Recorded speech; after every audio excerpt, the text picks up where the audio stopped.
The second entry in our month-long series of Halloween horror is Robin Hardy's 1973 masterpiece, The Wicker Man. Dear God in heaven, even these people can't be that mad.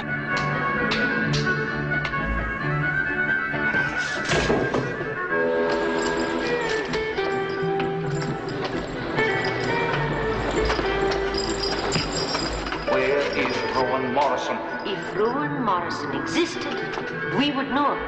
I suspect Manda. She was burned. You are the fool, Mr. Howard. Where is Rowan Morrison? Oh my God!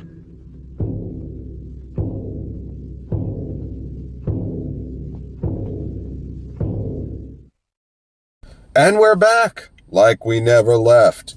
Welcome to the Confessions of a Not So Dangerous Mind podcast. I'd like to thank you all for spending some of your Monday late afternoon into early evening here with me in New York. Once again, we're going to skip past all that promotional jazz and get right to the guts of the episode.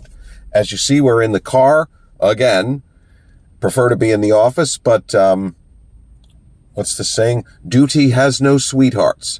We just got to do it wherever we can do it on a certain day and hope to create engaging and interesting content for you.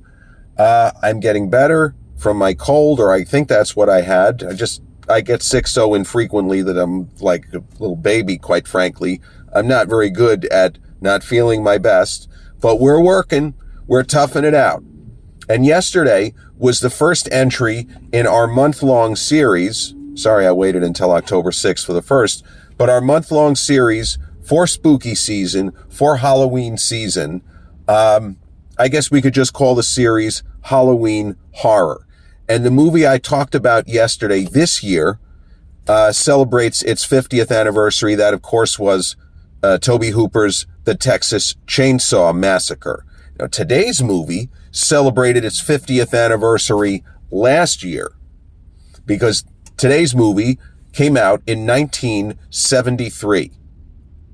Today's movie is Robin Hardy's virtually unquestioned masterpiece, The Wicker Man. And some of you certainly have seen it. Others have not seen it, but have seen the disastrous Nicolas Cage, Neil LaBute remake. The movie is so bad, it's impossible.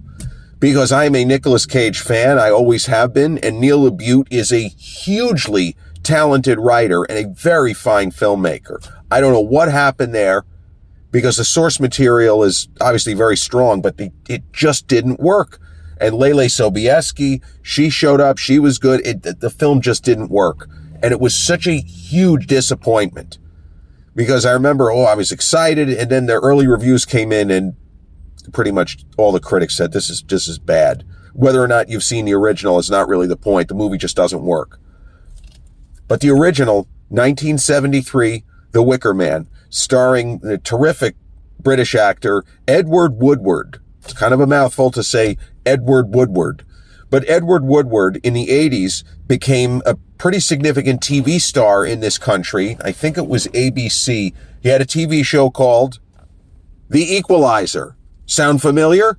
The Denzel Washington film series is loosely based on the TV show starring Edward Woodward. As a guy, he's kind of like a one-man A-team. You know, when you can't go to the law, go to these people. You call the A-team. You can't really go to the law, call the Equalizer. Well, in The Wicker Man, Woodward plays a completely different kind of character. He is very uptight. He is so uptight that you wonder how he can even breathe. That is how uptight, that is how fastidious he is, how meticulous he is about certain things. He's the kind of guy that would never go out of the house unless his shoes had a high shine. Every button must be buttoned precisely a certain way. No hair is out of place. His hat must be at a precise angle. Everything about this guy. So he is a police inspector. I think he works not far from London, but he gets an urgent message for an island off the mainland. It's not a real place, but it's called Summer Isle. And he is dispatched there, more or less, to investigate the disappearance of a primary school age girl named Rowan Morrison. Now, he doesn't know this island. I don't know that he's ever been there, but he has a job to do, and he's going to do it. But what we get before he ventures to Summer Isle, he is engaged to be married. Looks like he's around 40. He could be older. Edward Woodward was one of those kinds of individuals who probably always looked a lot older than he actually was. And part of it is his clipped manner, that perfect diction, the way that he spoke. I think he's supposed to be in his 30s still, but let's just say that he's 40. He is engaged to be married, and he has not had sexual relations with that woman, to quote a famous American president. He has not had sexual relations with that woman. In fact, he has not had sexual relations with any woman. He hasn't had sexual relations with any man either, but that's kind of that's actually not beside the point. It's very much the point. He has not had any sexual experiences. He is a virgin.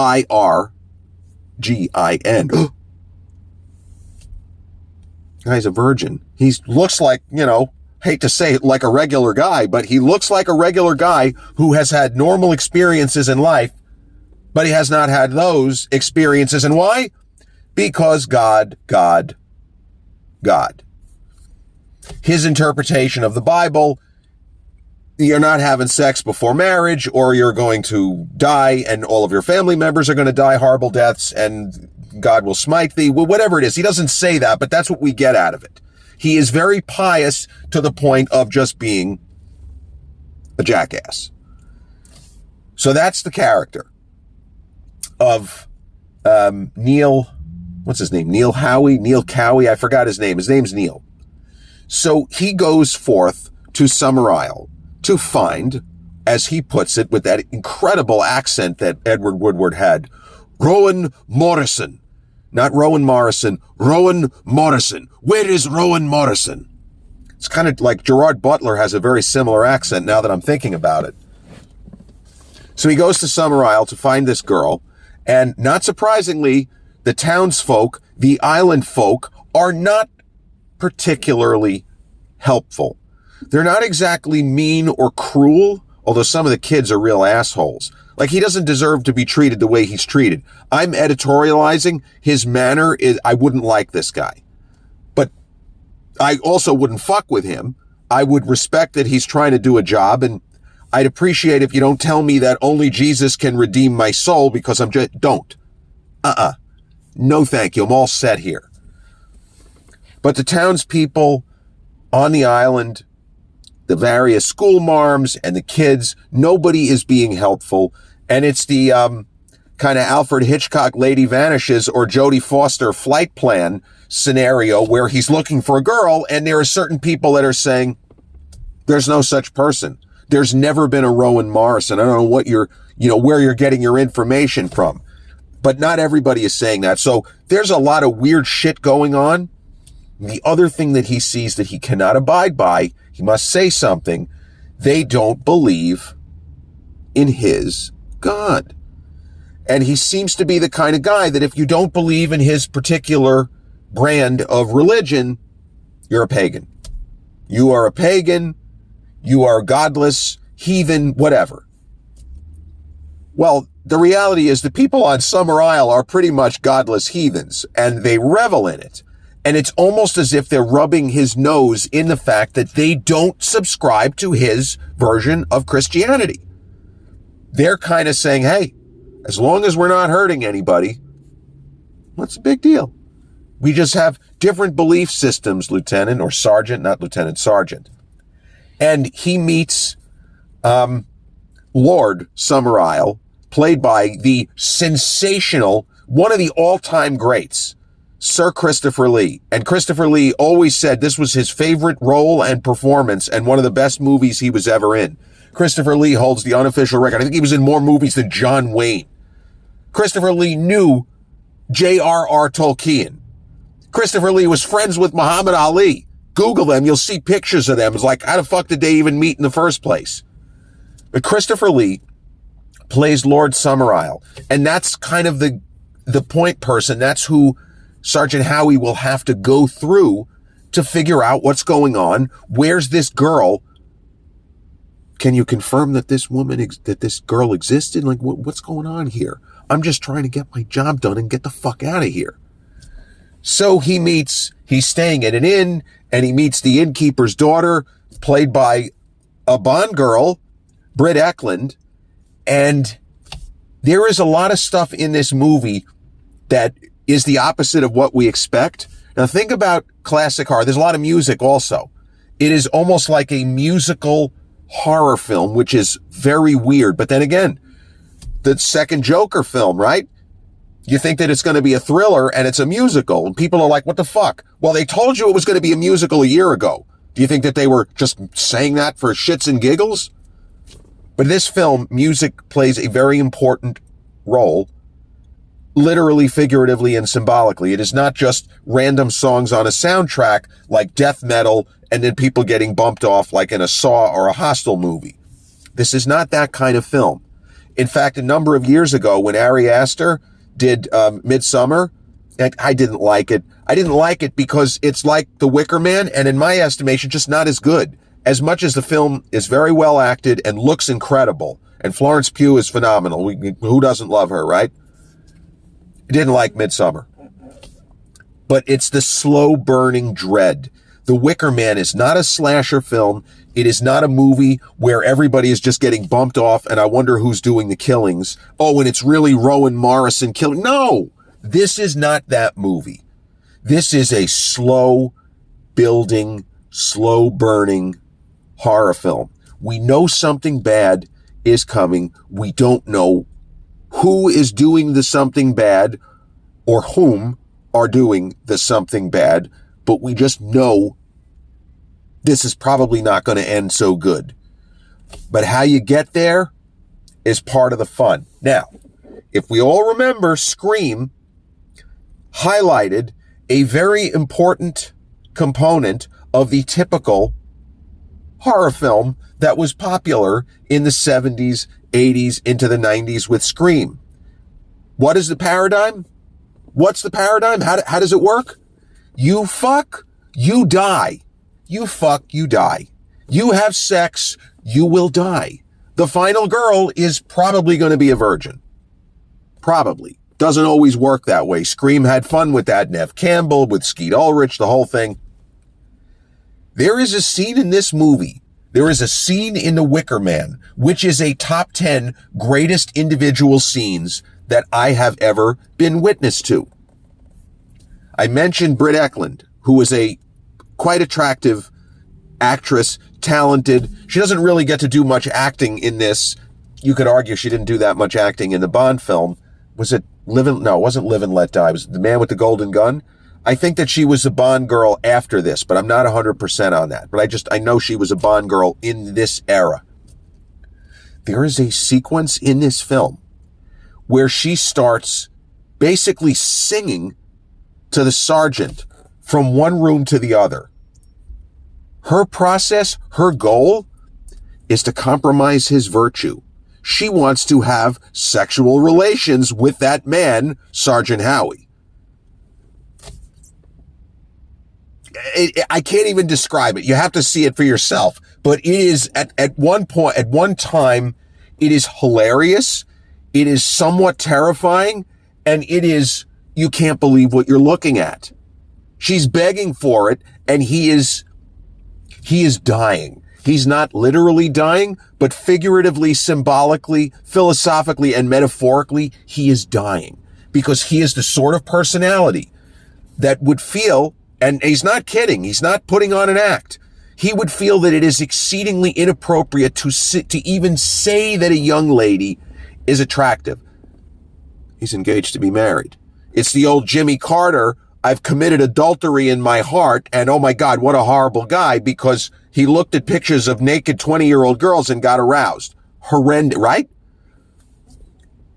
This scene is extraordinary. And it's yeah, you could actually watch it, and some people are going to be dying with, like, they're going to be just cracking up. And other people are going to be like, I can't believe we're going here. It's one of those, like Blue Velvet, when Kyle MacLachlan gets trapped in Isabella Rossellini's apartment, and we have no idea what is going to happen because you're in territory that you didn't expect to even come close to. And it's the same thing here. She's singing, asking for sex, and he's not doing so good. He is not having a grand old time on Summer Isle. The way that scene unfolds, and no spoilers, this is not a movie that will be spoiled by me, but when you get to the end of the film and you start thinking back on things that occurred earlier in the movie, you realize that that unbelievable 5 minutes of movie is critical in every way to how the rest of the story unfolds. We just don't know it at the time. There is so much sleight of hand and so much misdirection in this film. It has the Hitchcockian where you think one thing is happening, but it's actually something else. If you even want to go with a more out there reference, Shawshank Redemption. If you've never seen it, I'm sorry, this is going to be a mild spoiler. The Shawshank Redemption does not reveal itself to be a film about an escape from prison until it's 95% finished. Whereas Clint Eastwood's Escape from Alcatraz, a great movie in its own right, the whole film is about trying to escape from Alcatraz. So The Wicker Man appears to be a story of a sergeant, fish out of water, coming from the mainland into this ridiculous area where it seems that 10-year-olds are engaging in sexual activity like it's all fucked up. And he doesn't even know, what do I do? So he has these conversations with Christopher Lee's Lord Summer Isle, but nothing in this story goes the way you think. There is so many different moments where you're like, what the fuck is happening here? What is going on here? And the suspense builds without it feeling like the director pulling strings and just trying to wring the suspense out. It's suspenseful because nothing is making sense. And you are unsettled. There is such a feeling of disquiet, of angst, kind of like in the moments in the first A Quiet Place, where even though there's no danger, you know it's coming. You know that bad stuff is about to happen. It's just not happening at this precise instant. So Christopher Lee is, in some ways he's playing against type, but in other ways he's not, because the character of Lord Summer Isle he's pretty congenial. He is not he is also not lecturing to Sergeant Howie. He's not telling him that he's wrong any more than, like, he's coming across like a live and let live kind of an individual.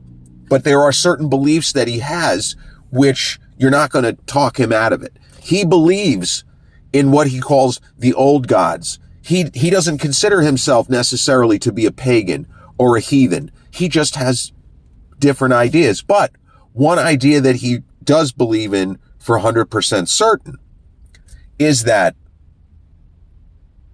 there are certain sacrifices that are not just token sacrifices, that they need to be made.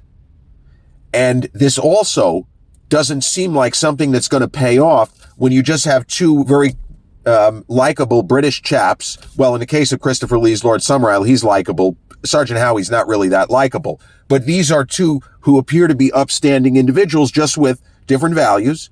But there's a lot of common ground during their conversations. It's not like they're arguing and disagreeing about everything. There are certain gaps that can't be bridged. But then there are other things where, Lord Summer Isle likes to sit down to a nice meal. He's very well dressed. He's got a fancy, looks like a Rolex watch. He's living pretty well out there. But he also fears that, hey, we're in a situation, we are separate, we don't get any tax dollars from Her Majesty's government, we got to do our own thing here, and, the farming hasn't been going as well as maybe it could, and the crops, we've had a kind of rough couple of seasons here, and we need to kind of jumpstart things. And, okay, there's so much dialogue that just feels like two guys shooting the shit. And at the end of the movie, you start saying, oh, that's what he was telling them. We didn't realize. Okay, well, now it makes sense.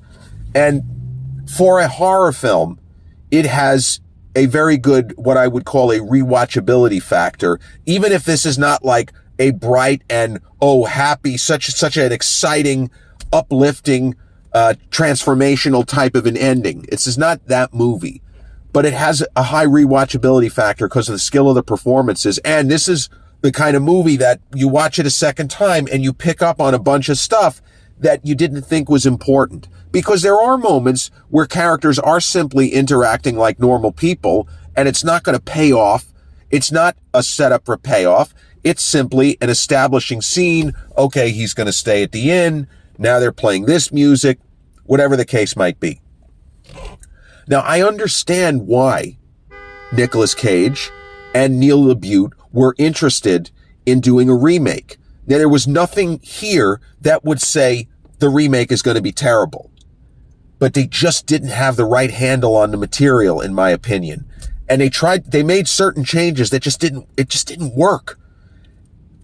Unfortunately, Nicolas Cage's performance is not good, but he was defeated by the material. There was nothing he could have done. And Neil LaBute, who also did Your Friends and Neighbors, which is just a vicious movie. He did The Shape of Things, which is even more vicious, with Paul Rudd and Rachel Weisz. That movie is just fucking crazy. But Neil LaBute makes movies. He also did In the Company of Men in 97, which was holy shit. He makes those kinds of movies. Now, usually people don't die in his movies, but there are levels of emotional and psychological violence that are frightening, almost like out of a horror film, even though The Shape of Things, it has elements of body horror, but it's not a horror film. It's a drama where the Rachel Weisz character is she's horrendous, almost beyond imagination, not in a horror movie way, in a this is a disgusting person way, and Paul Rudd needs to just stay away from her. Just go turn around and run, and don't ever look back to see if she's behind you. Just keep fucking going.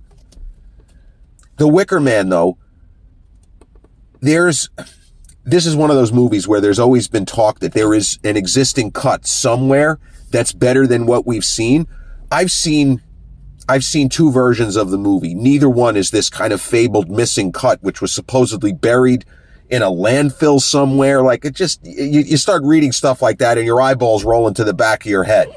The movie is an absolute masterpiece. Even if Robin Hardy's intention was like he had an hour and 42-minute cut and the movie that we've seen is 94 minutes, whatever it is, the movie is perfect.